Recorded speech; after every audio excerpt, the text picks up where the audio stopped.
Fans are communicating with him. He's communicating with fans. Fans are communicating with each other. He's dropping stuff, leaking things, and people are going crazy over it. His fans are like rabid about it. You are now listening to the Creative Juice podcast brought to you by IndiePRO.io.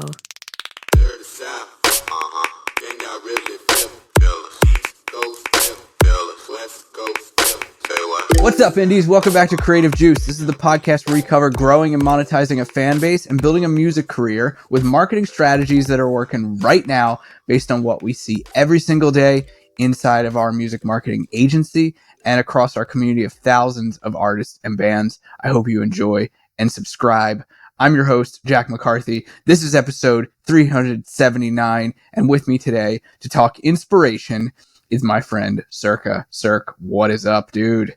Not a whole lot, dude. I am psyched for the Inspo app.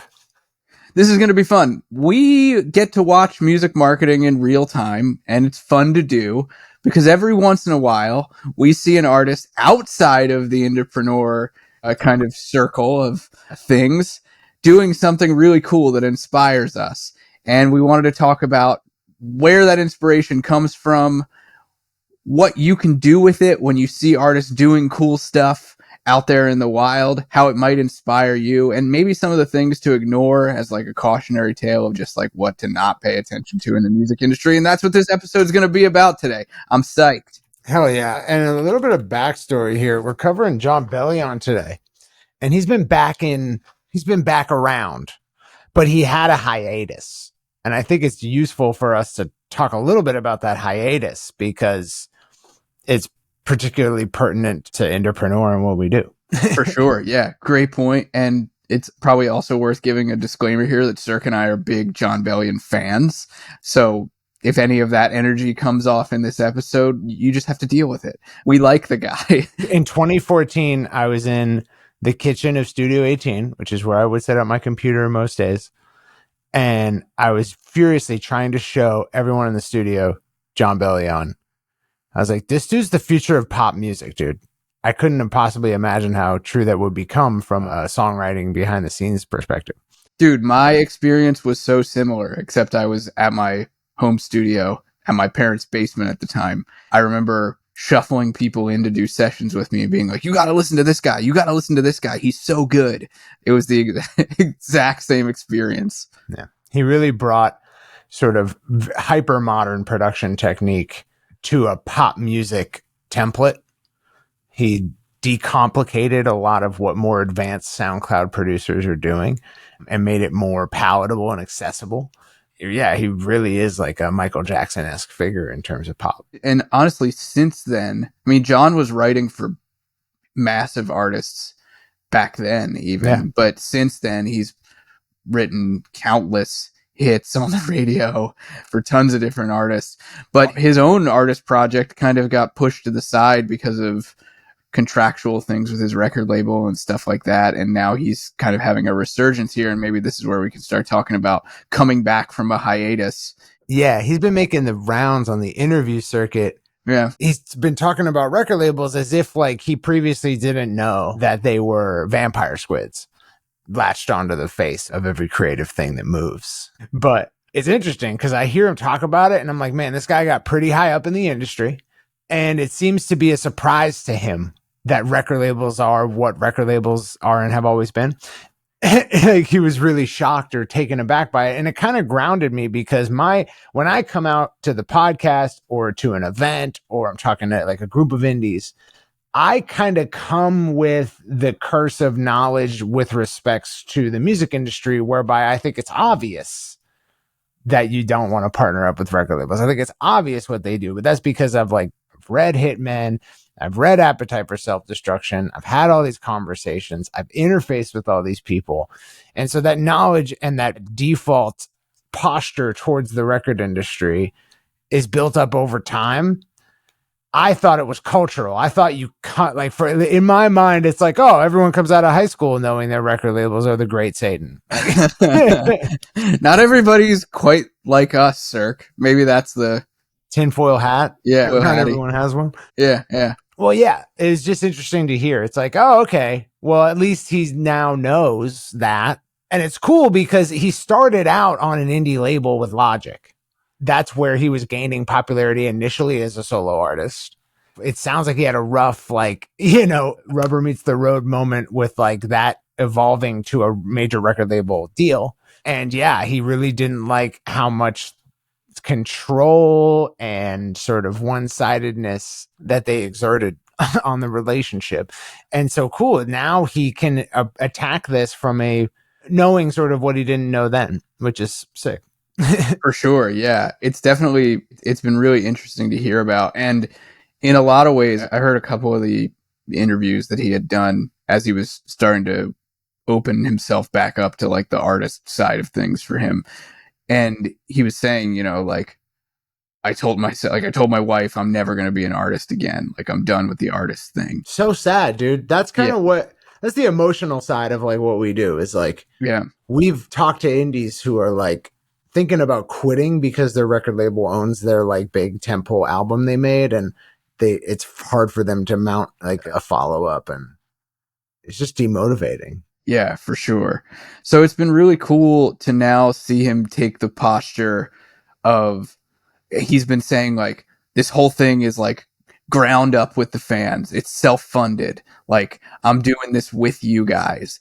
And I think that kind of comeback from a hiatus it's been really cool to watch, both as a fan and as like a marketer. The level of support that is just like driven in for him, and we can talk about like what he's been doing with it. Like, tactically, it's been really interesting. He created a fake Instagram account, or a Finsta, that's where he's engaging with all of his fans on this Instagram that's not branded Jon Bellion. Yeah, he's got his main account, and then he's got this fake account that's like user 12. This is funny because like Drex was doing this like 2 years ago, and I thought it was dumb. He was like, dumb? Yeah, I have like separate hidden Instagrams that I'm building up as like more private communication channels with fans. And I was like, this is fragmenting your efforts. Like, I don't know if you're big enough to do this and have it make sense. And then sure enough, like someone huge is implementing the same pattern like years later. I think you make a good point there, though. Like, hindsight is kind of in 2020.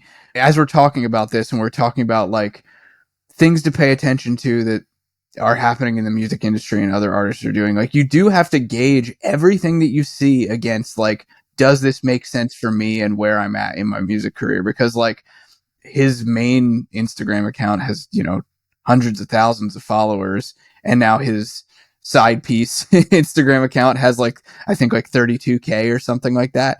You have to think about like the trickle over effect that happened from one account to another. If you don't have tons of fans, then doing something like that might not make sense for you. There might be another channel to do it with. It's a reasonable segmentation pathway if you're like uninitiated to like digital marketing.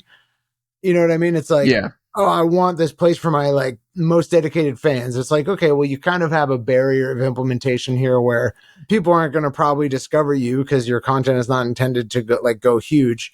And the people who find out about you is going to probably manifest as like someone found you. And then they were like, yo, this is Jon Bellion. And then they told someone else they like who knows about Jon Bellion, who told someone else they like. So you get a lot of like word of mouth activation. And necessarily those people are all like bigger fans than people who are just like subscribed to your main forever. Yeah. Yeah. But it's been really cool to see what he's been doing with the song started to ramp up, or when he started to drop the singles. It started with an opt-in page on his website for email address and what city you're from. And then he launched an old school style forum, or at least it's meant to look old school. He calls it the Beautiful Mind forum. And Beautiful Mind has been a big part of his brand forever. And this forum is where fans are communicating with him. He's communicating with fans. Fans are communicating with each other. He's dropping stuff, leaking things. And people are going crazy over it. His fans are like rabid about it. It's really cool to see. It feels like album launch funnel energy, you know? Yeah, 100%. Yeah. It is that. It's the album launch framework spec implemented over different utilities and components, right? Like instead of email, well, I mean, it is email opt-in, but the delivery mechanism is like a private or a sort of hidden Instagram page and a web application.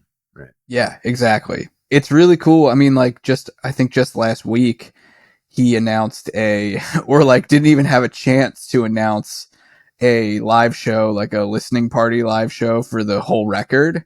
And it sold out like before he even got to announce it before he even got to put it on the forum. Like it sold out because of this fake Instagram account. That rocks. Yeah, super, super cool. Like, and now he's doing a merch pop up just yesterday. He was like, I did away with the industry guest list so that I could open up 200 more tickets for you guys. And I was, fuck yeah, that's cool. Even if that's not totally true, like that's cool shit. I'm loving what he's doing. Nice reframe, John. Yeah, super great. He probably has some I wonder who's handling his web development. It looks really good, right? Really good. It looks really intentional. Yeah. I guess it's worth making that clear.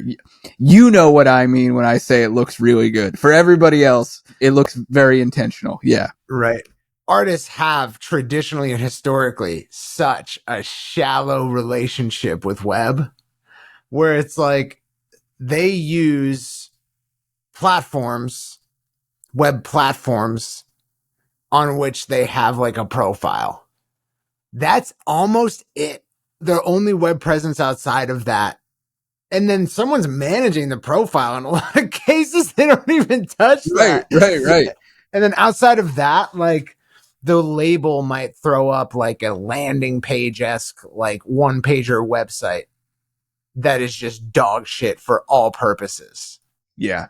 And to see an artist embrace web technology, not just for a robust like implementation of a web presence, which I guess he hasn't really accomplished yet, but more so for like a web app, like interactivity features, experiences that are like bespoke, ad hoc. That's really where, it's going to give him an understanding of like, wow, I can do stuff for the websites. Dude, I think actually it's been cool. I've been paying really close attention to like the way he's reacting to it. And it's really cool. Like he's been like forum and email forever, like saying things like that. And I'm like, this dude he's getting red pilled on digital marketing right now, Getting marketing pilled, dude. Yeah. He's getting direct response pilled, dude. Yeah. Yeah, it's interesting. It's also infuriating, right? a little bit, yeah. It's like, damn, do you really have to do you have to suffer the pain? Like, there's so many things that we say for which artists really can't be told it. Like, they have to like suffer the most deleterious consequences of not. You have to go to the belly of the beast. Yeah, dude. It's also infuriating in a sense because, like, I remember in 2017, you and I saying to each other, like, "Oh, dude, how sick would it be to have Jon Bellion as a client?" And I'm glad he's doing cool stuff. It makes me happy. It's dope. Yeah, it's really interesting.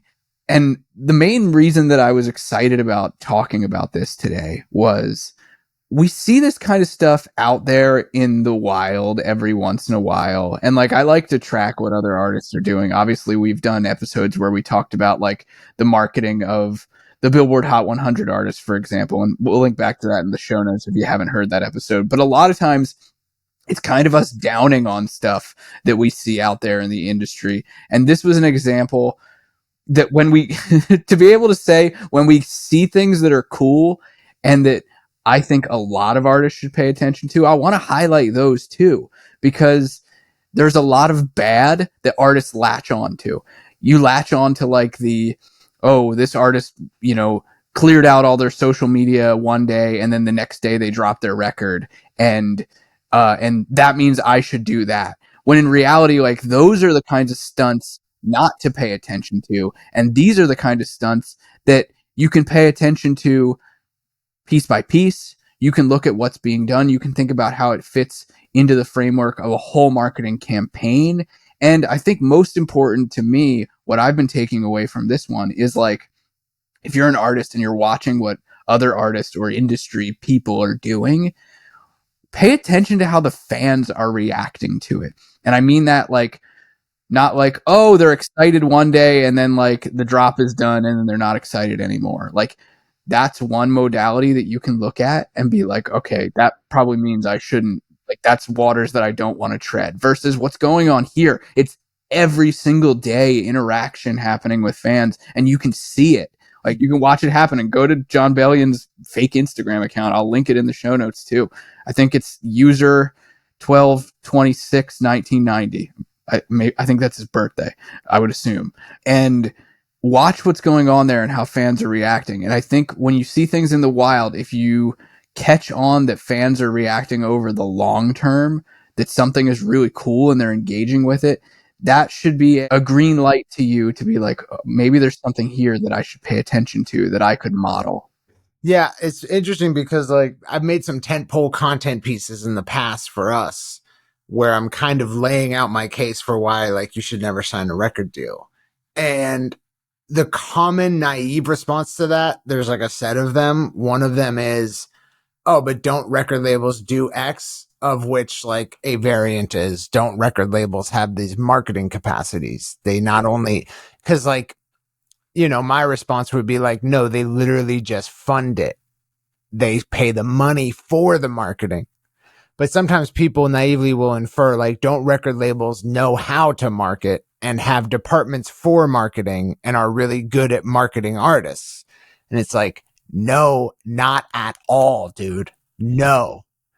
And it's just like, this is a key evidence of it, is that like Jon Bellion, for all intents and purposes, at one point an industry darling, not only producing like not only an up and coming artist himself, but writing some of the top hit songwriting of the day, and your marketing implementation for that guy as a record label or as like, you know, some kind of larger conglomerate, like handling his career, is not even close to as sophisticated and useful and productive and efficient as his self-funded first iteration try at marketing his own shit.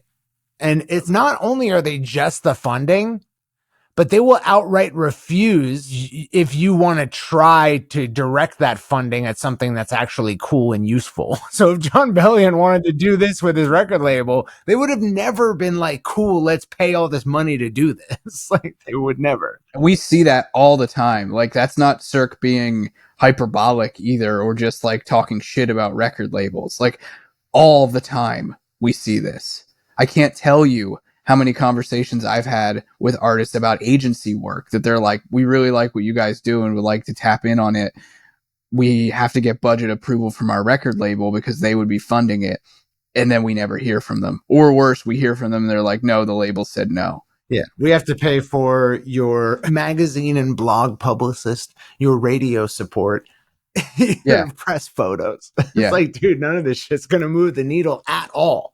A health check that I always have on myself sometimes is like, are we just being miserly about record labels? You know, like, we've talked about that off to the side. Like, are we just being curmudgeons about the music industry? But it's a constant nagging fear that it constantly gets like, we constantly get affirmation that we are not.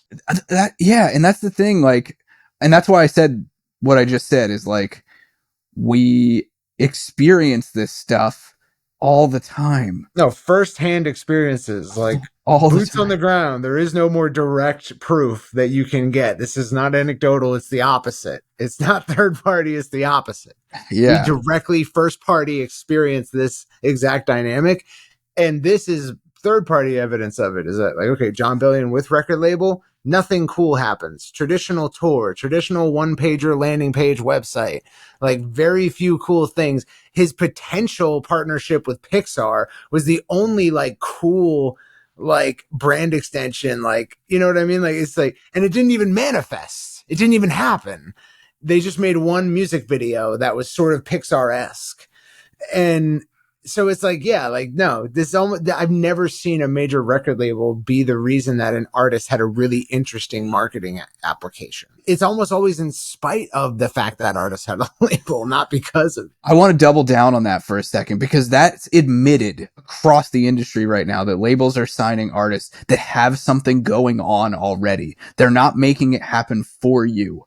So many friends that we've had on the podcast, guests, have said exactly that. Like, yeah, labels, like, we know firsthand right now that labels are picking up artists that are getting traction themselves. And it's like, all right, then what's the point?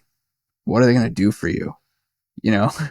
Yeah, 100%. Yeah. I mean, it's frustrating, but it is good to see because Jon Bellion is big enough and has enough outsized like influence given his personal artist success level.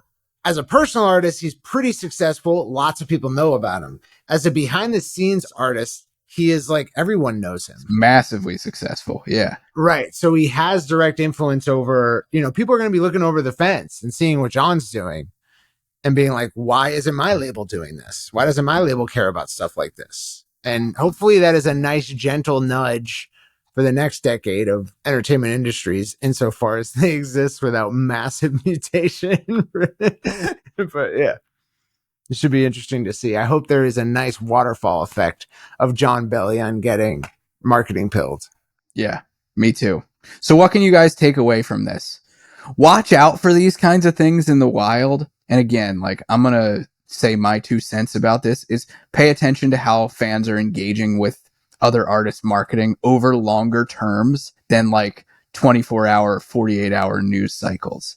And when you see that kind of stuff, feel it here and internalize how it inspires you and think about ways that you might implement strategies or tactics that artist is doing that their fans are engaging with and excited about, and then start to brainstorm where it might work into the next thing that you're trying to do, whether that be a single release or a record release, a tour. I'd like to add some color here in the sense that, like, man, I've always been an internet kid. I've always been a little autodidactic in the case that, like, if I want to figure out how to do something, I'm going to go try to do it and learn through failure and learn through doing it badly instead of learning how to do it before ever trying and then, like, hopefully having a better first implementation. I just mean to say that there's a common refrain in sort of programmer-y language that's like, you can just do things. And before, 5 years ago, you can just do things meant you can go Google how to do anything, find good sources, learn, and then go do it. Nowadays, you can, for a $20 a month, any LLM subscription, go talk to an LLM for a few hours about how something works and leave with a pretty robust, like something that used to take a semester of college to get to could happen in a few hours. Dude, so true. So you can just go do things. And key point here being is that, like, this is self-funded from Jon Bellion. It is not some big marketing agency hired by a record label that you could just outside your reach that implemented this. It's probably someone else who just did things. It's probably some guy or a small team that Jon Bellion knows or was introduced to. And they're all just like kids who just did things. Right? They don't have credits. They don't have credentials, right? They don't have like a diploma that says like, I can build a bespoke, like retro, forum style, like marketing site for an artist. No, like this is people who are just doing things.